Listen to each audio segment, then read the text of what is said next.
So much for the countdown. Let's just go live here. Hang on a sec while I rearrange my screen. Sorry I didn't have any pretty music this morning. I don't know, when Mr. Producer's not here and I have a problem, I don't always know how to problem solve it. But anyway, welcome. I'm Susan Smith. So fun to be here with you live this morning. I'm seeing in the comments that you guys are chatting about the hurricanes, and I wanted to mention that today too. I know that we quilters in general are a thoughtful and a caring bunch, and often a praying bunch. And we certainly, our thoughts and prayers are going out to people in the paths of the hurricane. I bet you we all know someone, have a friend, have a loved one that have already been in the path or are still to be. So, gosh, we certainly are thinking of them today. All right, you guys. Oh, Nadia is here from Switzerland. Awesome. She's often watching, you were often watching my Friday shows. Jennifer, Shelley, Wendy, Cheryl, Savannah, Janice, Delilah. So again, sorry about the music. I don't know what I'm doing wrong. Can everyone hear me okay now, though? That's really the key. Lots of good mornings. Debbie, someone with a number in Valley Center, Kansas. Linda, I'll try and remember that. I'll try. Okay. Today's topic is, what shall I quilt on this? You know, arguably the most common topic, that we quilters talk about and that I see in my student group and other Facebook groups in general. Facebook is kind of where we quilters tend to meet a lot virtually, and you'll often see that looking for ideas, which is great. So I want to talk about that a wee bit this morning. Can everyone hear? Okay, Erin can hear me. That's great. Erin is my sidekick, and so she's always in here helping with links and letting me know that I'm doing okay. Appreciate that. Okay, what shall I quilt on this? This is something, if you were in my 5 Myths workshop last weekend or had a chance to watch the replay, I talked about it to some degree in there, and my approach there was to ask yourself questions that would give you indicators for what you might quilt. Today I want to approach it just a little bit differently, making some of the same points but some different ones. I want to approach it from the standpoint of what kind of quilting is suitable when my quilt doesn't give me any big indicators, right? I don't know if it's for a teenager or for an elderly person in palliative care, right? And quite a few of the quilts that we do are for other people and often are for giving to organizations, and you might not know who the end user is going to be. So then you're left with, maybe the fabric to indicate the style or those sorts of things. So to recap a little bit what I said in the myth, I always start by asking myself those sorts of questions. If I know, what's the use going to be? Is it lap quilt? Is it fancy wall art? Is it, for the guest bed? Who's the recipient going to be? If you know that, like I said, is it toddler? Is it 50th anniversary gift? Is it, teenager going off to college? Is it someone who's tramping around the world? Is it maybe being sent overseas? Who's the user, and what kind of indicators can you find from that? And I often find inspiration from within the fabric of a quilt that gives me ideas, but not always. So I have some pictures for you today. Don't you love photos? I have some pictures because it so happens that not too many months ago, I did this series of quilts for, I call her a friend, Laura. We've never met in real life, but I've done a lot of quilting for Laura, and they all come to me via the mail, and that's how I send them back. Laura does a lot of quilts to donate, but it so happened that this particular time, she sent me 4 lap-size quilts that were basically all the same. They were scrappy, but same color tones and same pattern, and she gave me the freedom to quilt different things on them. So of course I got that bit between my teeth, and I was like, yes, let's find 4 different things to put on this quilt and show what I always say is there's no one right way to quilt a project. There's just your way and your taste, and or the taste of the person that it's going to. So let's have a look at these 4 quilts from Laura. Okay, here's number 1. Now, they're all made with this same pattern, which is the 16 patch. I think the little squares were 2 inches, so that gives you a bit of a size, an idea of the scale. So 16 patches alternated with hourglass. Can you see that? A pretty simple piecing design. All of the quilts, again, had this neutral sort of tan color and then the deep jewel tones of scrappiness. So this particular design is a digital one. It's called scrap paper, if anyone is interested in finding it. It is a favorite design of mine because it's not frilly and floral by any means, and yet it does have curves.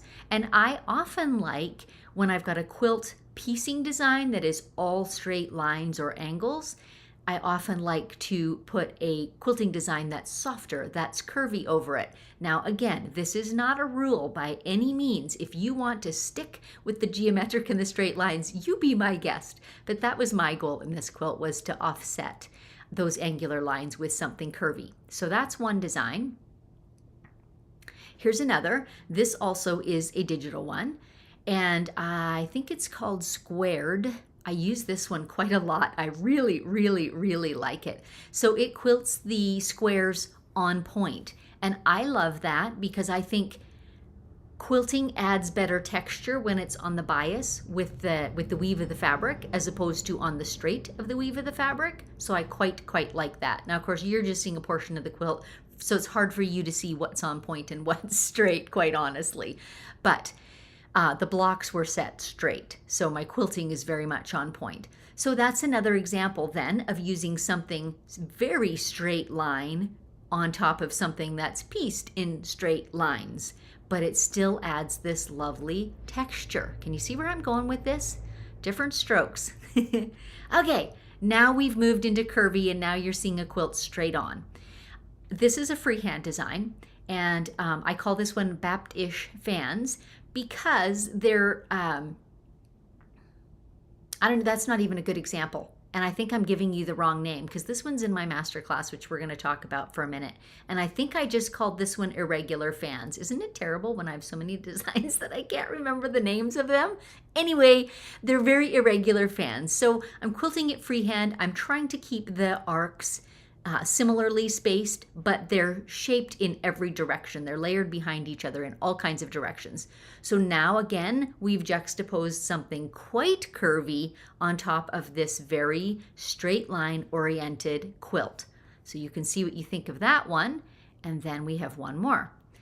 This one is actually custom quilting because, as you can see, I did something different in different areas. So specifically on this quilt, in the little 16 patch, I quilted a simple lattice from point to point, just using the seam lines as my guide, so no marking was involved. That really saved time.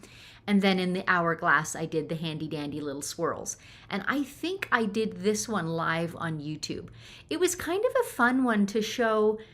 You know, I was using my plexiglass audition sheet on the hourglasses and trying to fit a swirl in there. Hang on a sec, let me turn my phone on Do Not Disturb. It's beeping at me. Forgot to do that before we started. So I was practicing what to put in the triangles of the hourglass, and a circular shape didn't fill it well. So I found this kind of stretched oval filled it better. And I quite liked that idea. Like, that was a simple change to a simple swirl that we kind of all know how to do that gives it a little bit different, a little bit fresh take. And I really like the look when 4 of them meet in those triangles, and it makes a really pretty square, I think. Okay, so that's that. Let's go back to just me. I'm curious what you thought of those quilts, and as always, feel free to ask questions. If you can, put a QQ in front of them while we're live at least, so that I can come back and answer them later. If you're watching this as a replay, it doesn't matter. I'll try to answer your question, at least within the first day or two I get back. Sally's asking, how would we find this one on YouTube? Great question, Sally. I would start by looking for the word custom, because I don't have all that many custom quilts on my channel, on my Live and Unscripted. So be in the Live and Unscripted playlist. That will narrow it down. And then look for something custom, and you'll see a picture of it. I think of those ovals in the thumbnail. So hopefully that will narrow it down enough for you. I bet you Erin is typing over there trying to find it for you, and I bet you she'll put a link in the chat here pretty soon. Janice, Laura's quilts are always beautiful. They are indeed. Like I said, Laura does a lot of quilts for gifting. And so, again, she's one of those people who doesn't always know specifically who it's going to. Like, is it a man or a woman, for example? We don't even know that much. So I do try on her quilts to stay away from the uber florally things And then also, Laura's taste comes into play in the quilts that I do for her, which is she doesn't typically love curvy things. She prefers straight lines. So these things all come into play, right, when you're thinking of what to quilt. But the really big point I want to make to you today is, again, there's not just one right design. So did seeing those 4 quilts help you kind of see they were quite different quilting designs? The first 2 that were digital were maybe the closest to the same, but still some curvy, some very straight, clearly some custom, which is more time but has a more unique look. And then the fans, which I did entirely freehand. So these very different looks might speak to, one of them might speak to you more than another, right? So you might gravitate towards something quite different in your quilts than I would. But again, I hope that it at least illustrated for you 4 possibilities, and there's many, many more. Like those types of scrappy quilts really lend themselves, honestly, to some experimentation. And I appreciate that Laura lets me experiment on some of her quilts. That's awesome. Kimberly's saying the custom is my fave. I quite like that one too. Erin is looking for the link. Look it, there we go. Okay, I'm putting it on the screen, which is not an easy way for you to capture it, but scroll through the comments. I think you can search for Erin in the comments if you're watching this in a replay to find her comment with the link. Savannah, it's always inspiring to see the same quilts that are quilted different ways. Side note, rabbit trail. I'm accumulating pictures like this. I seldom have 4 that are the same, but I often have 2 that are the same or similar. Like for example, I'll have 2 double wedding rings quilted in totally different ways. I'm accumulating these photos with the idea that someday I'm going to compile at least an ebook, but maybe an actual book with this kind of inspiration in it, because I agree with you, Savannah. It's inspiring to see that done. Yanni, in a quilt similar to the 4 quilts but with a wide border, would you treat the border differently? That's entirely up to you. It depends probably largely on how much time you want to invest in it. For example, if I was doing one of those computerized digital designs, it takes a fair bit of time to set up boundaries, you know, for the edge to edge that's in the middle and then to fit the borders. It's probably faster, quite honestly, to do it freehand. If I was going to do something separate on the border, I would opt to do it freehand.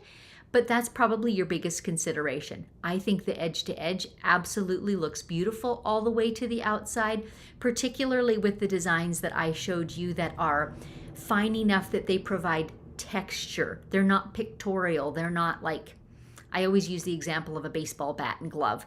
You know, you see a lot of pantograph type designs that are almost a picture, birds that repeat, or just more pictorial. I don't love that as well, like all the way through out into a border, but something like the squared, just the squares on point, that I think looks great because it's so textural, laying that across the whole thing.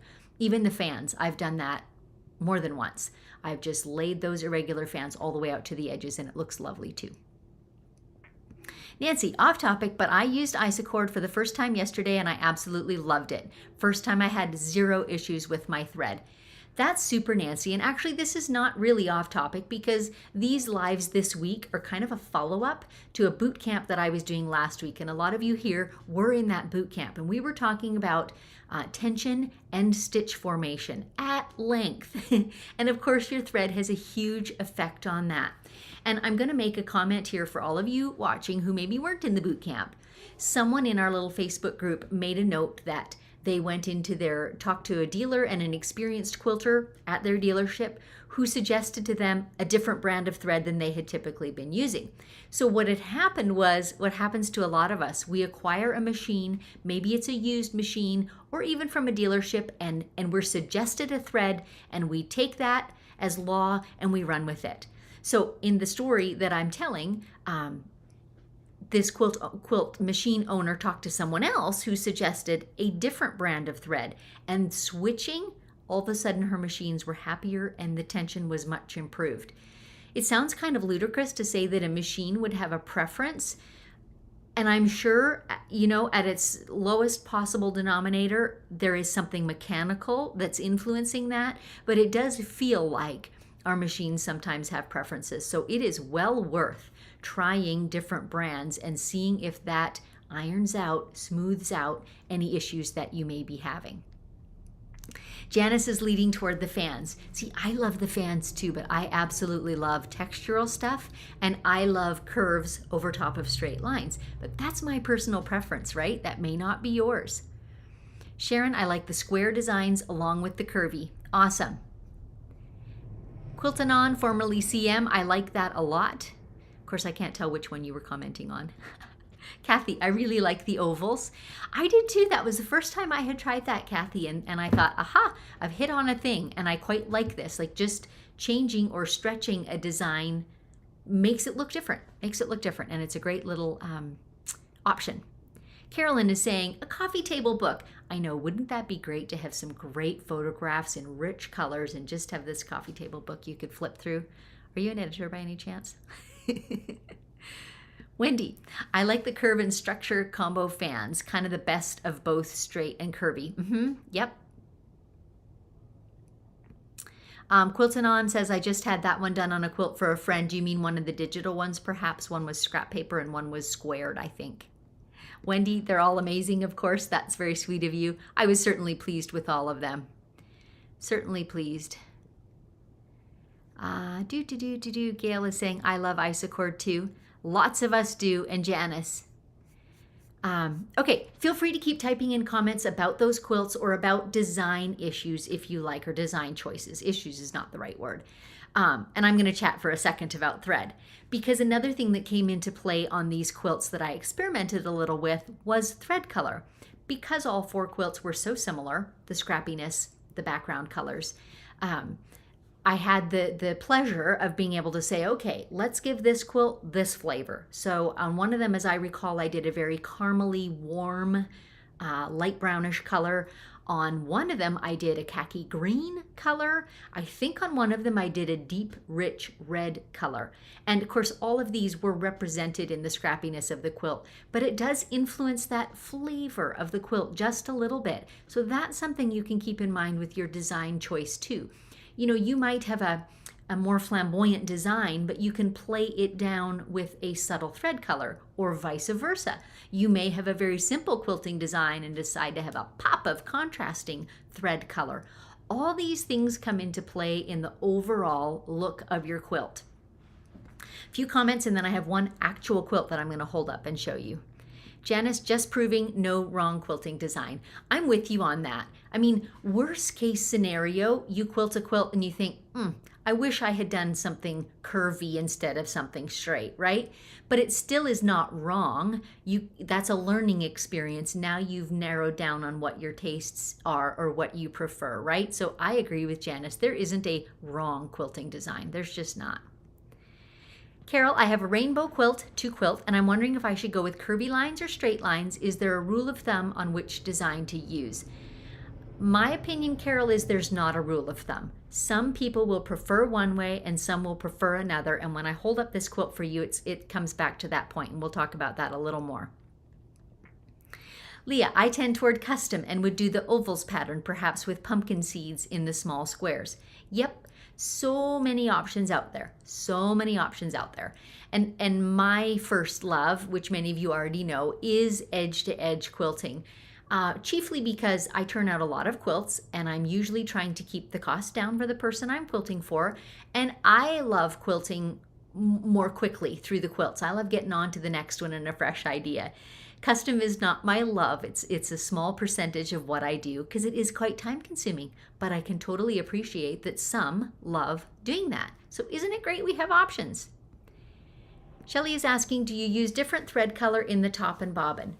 In general, Shelley, I use the same or very similar. So in other words, I might have a khaki green in the top and I might have a tan in the bottom, but they would be similar, depth or richness of color. I would not use a navy and a cream. You are asking for trouble. On your cream, the navy bits are going to show through, and on your navy, the cream bits are going to show through, and you're going to really struggle with that. So I tend, in general, to go toward the same or very close in thread tones, top and bobbin. Terry, using multiple threads gets you used to adjusting your tension. Soon you have a lot more choices because any thread will work for you. You know, that's a great point, Terry. If you're wanting to experiment and if you're wanting to broaden your base of knowledge about threads, absolutely. The converse side is also true. If you're having trouble with tension, one of the ways to ease that is to have a thread that you use mostly for most quilts and kind of dial that one in, and then you've got this fallback place. That's kind of my method, quite honestly. Dawn, I love the random fans. Excited it'll be covered in the masterclass starting Saturday. Yes, it will. Oh, look, there's Dave. Hey, hello from his office. Delilah, I like the second and fourth. It's a way to do the same pattern of quilt top for both men and women. Absolutely. And as you can see, there are many other choices we could have picked too. That was just 4 examples. Dave's saying, don't tell my boss. His boss happens to be away today. Suriella, I took a picture of the ovals. I'm going to try that. Okay, remember Erin did post a link to a YouTube episode where I did that actual quilt, so you can see them being done and get a better look at it more close up too. Savannah makes a good point here. Double batting, so 2 layers of batting, tends to make using different colors on the top and bottom a bit more doable, more room for the knot. And you're right, Savannah, more room for that thread twist to not be visible at the top or the bottom. Okay, I promised you another quilt. I've got it here beside me. Let's see how this works. This is a quilt I did yesterday. You're gonna love it. Okay, here's the thing as a whole. The lines go straight across it from side to side. As you can see, bright K-facet fabrics, lots and lots of brightness, and of course the gray sashing.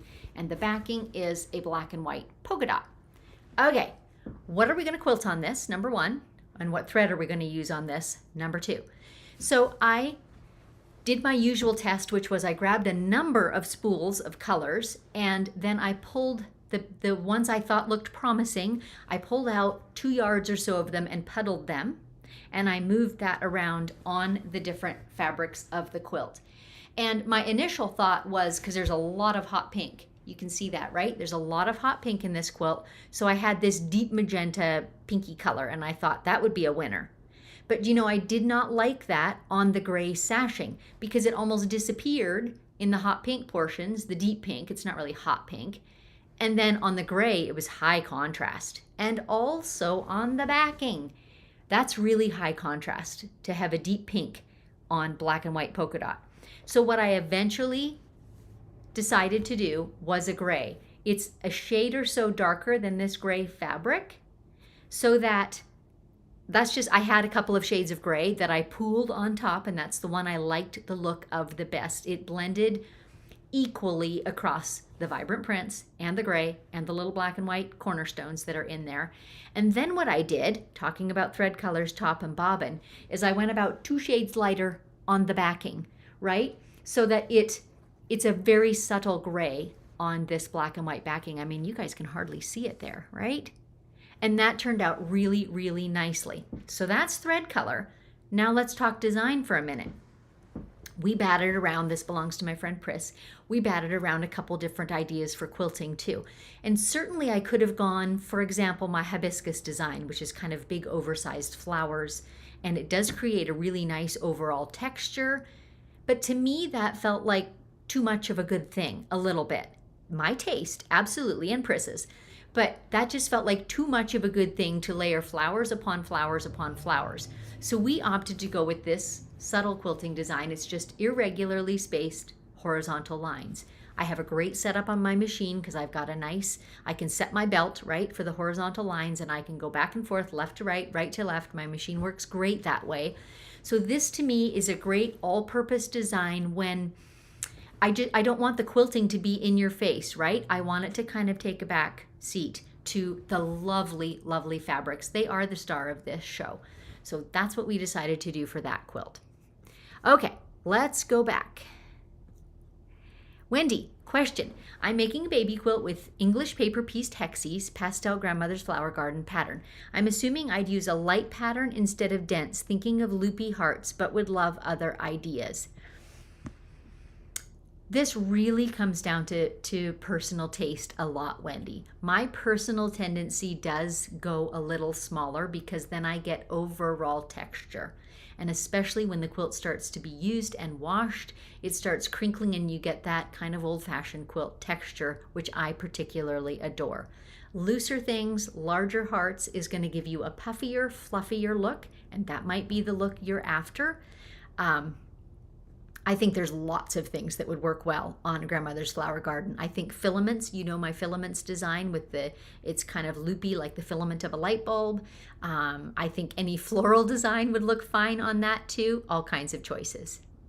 Erin loves the polka dots. Yeah, me too. Me too. And also the black and white contrasted with the gorgeous prints is so, so fun.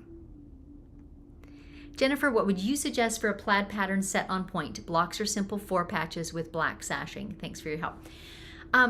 Again, my taste, but my tendency is to layer something slightly curved over things that are straight lines. Or if you have the option of a computerized design, the squared one that I chose, I love that particular one and use it often because it's a perfect 45-degree angle. So if I have a quilt that's got a half square triangles in it or blocks that are on point, that same 45-degree angle, then it suits that really well. I would not do something that's a diamond with a 60-degree angle all over a quilt that's got 45 angles on it. Do you see what I'm saying? So if you're gonna go with straight lines, find one that plays well with whatever your piecing is. So straight up and down and straight sideways, or the same angle as what your piecing is. Does that make sense?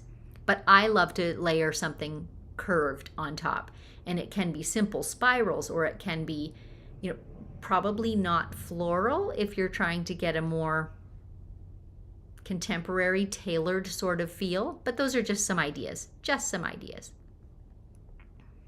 Janice is saying, I'm finding light to medium gray some of my most used colors, and you must mean for thread.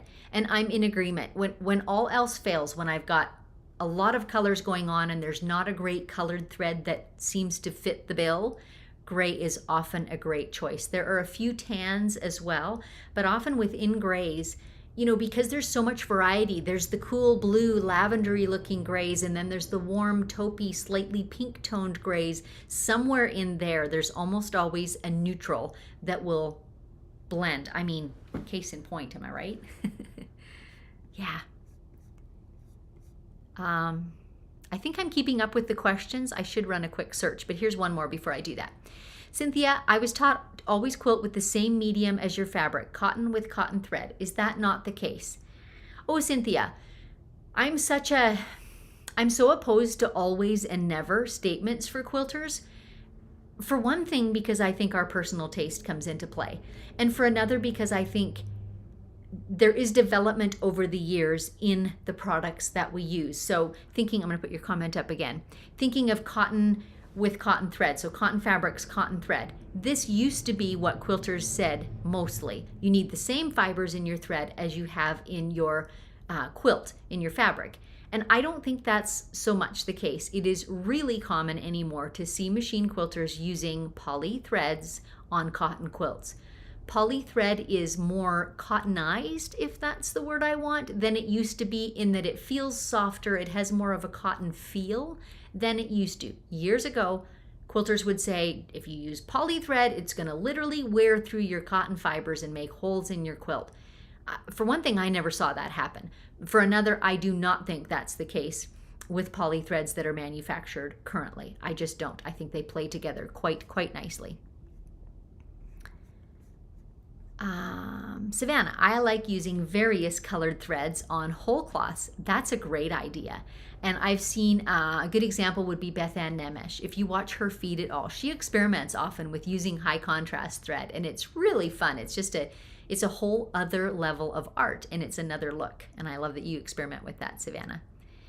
Pamela's asking, do you use variegated thread very often? This very much comes down to personal preference. The only variegated threads that I personally love are the ones that they have a range in the same color. So for example, I have an almost metallic looking thread that's kind of got coppers through caramels, through yellows, and it makes an almost sparkly look, but you don't really see that difference in color when it's laid on a quilt. I personally don't love the variegated threads that have different colors, that have blue and yellow and white, or red and green and white. just because you have no control over where that thread lies on which fabrics. And then you tend to get this stop-start sort of look. But I know there are some quilters who think that's a great solution. When my quilt has red and white and green in it, I'll use red and white and green thread, and it's all a mashup of red and white and green. So very much personal preference. Okay, I've got to look for the QQs here for a second to make sure I'm not missing anything. Nope, seems like we've got them. Catherine, quilting design idea for large alternating black and white pieced striped quilt that has a larger floral applique design in one corner. Off the top of my head, Catherine, when I have something there are significant focal points or fabric interests in the quilt, straight lines is often my go-to. Now in this one I did irregularly spaced lines. I'm also very fond of equally spaced lines. My fallback is just under 1/2 inch. I love that look. It's amazing how subtle that can be on almost any quilt. So I'll just throw that idea out there. Okay, you guys, how are we doing for time? 9:30. Okay, I want to say a few more things about my upcoming freehand quilting masterclass. The enrollment is open right now. I open it currently twice a year. So this week is it. This class it's a full-fledged course, 6 modules, and it focuses on a couple of things. Number one is teaching you from the basics up how to quilt over 25 different freehand edge-to-edge designs. But further, I really like to emphasize my thought process in these designs. So both tips and tricks for it, but also like, how did I think through from my idea to creating a continuous line quilting design, to troubleshooting if there were areas that I wasn't liking about it or that weren't quilting out easily, or like I couldn't figure out how to get in and out of it. How do I work through those things? That's something that I don't think you find in other quilting courses, and I really tried to build it into mine. And that's a flavor you get from me if you're watching me on YouTube. I talk honestly about how those things go in my head and how they can work for you too. So I'm not going to give you tons and tons of details here. I know some of you that are here have been students in the class and love it and speak highly of it, and I sure appreciate that. But I'll tell you this, if you want more information, head to signup.stitchedbysusan.com, and there you will find an informational page. So for one thing, there's a whole syllabus of what's in all of the 6 modules, and then there's a list of frequently asked questions. So a couple of the designs you saw today, the fans, that's one of the designs that are in it. Let's see, it opens on Saturday, October 12th, and all of the lessons, the videos are pre-recorded. So you can watch them at your leisure. There's no set time of week, or they don't expire either. You've got them for always. What does go in a timely fashion is starting on the 15th, which is a Tuesday, I do 6 Tuesday live Zoom sessions with all the students. So you can come, you can hold up your quilts and we can talk about them. You can ask any questions about what you're learning. And so those sessions are timely, but they are also recorded and uploaded into your course, so you can come back to them later as well. So there's lots of information for you. Let me see. I want to go back to a couple of these questions because there's good ones coming in, good comments. Savannah, I just bought a bunch of variegated spools to try with whole cloths. I do think that's a super idea, because now your fabric is not trying to tell one story and your thread fighting with it. Now your thread's going to become the focal point, right? So it's a great way to try out variegated threads. Tony is saying salmon pink and baby pink is another go-to thread color, the palest pale pink. Great idea. I've used pale, pale, pale greens in the same way. Some quilters call them baby puke green. And my husband is saying, Beth Ann will show you how on the cruise in January. I should mention this too. I've been focusing on the masterclass this week, but we do have an upcoming cruise that Dave and I are hosting in January, and Beth Ann will be one of the teachers, and so will Sam Alberts. And there are a few tickets left, and I'm happy to say we pre-purchased our block of rooms for our quilters, and they are now, including all our classes, they are less expensive than the ship is selling the same rooms for. So, good deal to be had there. Leica is saying, I so want to enroll, but will be traveling starting Saturday for 3 weeks. Will I miss too much to start now, or would you recommend your next class? I mean, only you can decide what your bandwidth is, but I will say the material is yours for always. You can come back anytime to watch it. Now, what's going to happen is, are you able to tune in for the live sessions or not? And typically what I have done is all the students that are in my previous enrollment are invited to come back to this live session. As long as my group doesn't get too big, I'll keep doing that. So you kind of have another kick at that can the next time I open enrollment. Does that make sense? So that would be my only thought is how are you about those live sessions? Can you submit your questions via email and then I can answer them and you can watch them at your leisure? There's different ways to handle that too. And Erin has added a clickable link into the comments. You can grab that. Cindy Masterclass is amazing. So lovely, you guys. I've used it several times. Oh, this must be the pale pink, Tony. And it is much better than white, which stands out very starkly on the colors. Interesting thread note, actually. And Erin put up a cruise link as well. Interesting thread note. I don't even stock white in my colors. I start at eggshell. And I use eggshell on white and I use it, on cream. It's one of those threads that blends a little bit, and so does the uber pale pink or uber pale yellow or pale green. I have a pale silver that I'm liking right now, and on white it looks like a shadow, and then it blends really well into a lot of colors too. So lots of choices like that. Catherine, how do you quilt over a multi-layered applique area on a quilt?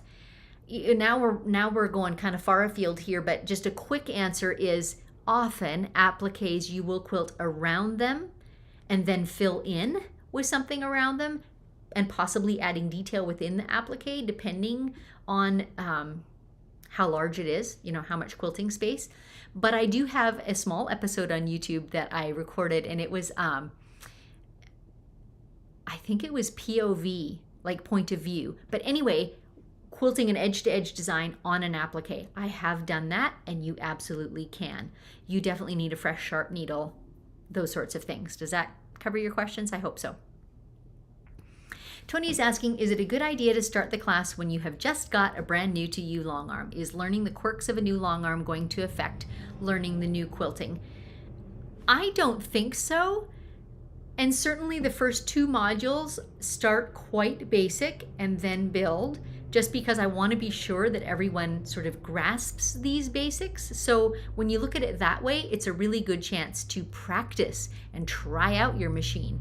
And certainly throughout the masterclass, I encourage all of you to find an organization where you live that does some type of compassion quilts, because it's a great way to find quilts to practice on. And I guarantee you'll work out a lot of these kinks and you'll make some real progress in 6 weeks' time. The 6 weeks that we're live together and then going on from there. Savannah is loving the khaki and cork colors of Glide lately. Looks so pretty on quilts with beige background fabric. Yes.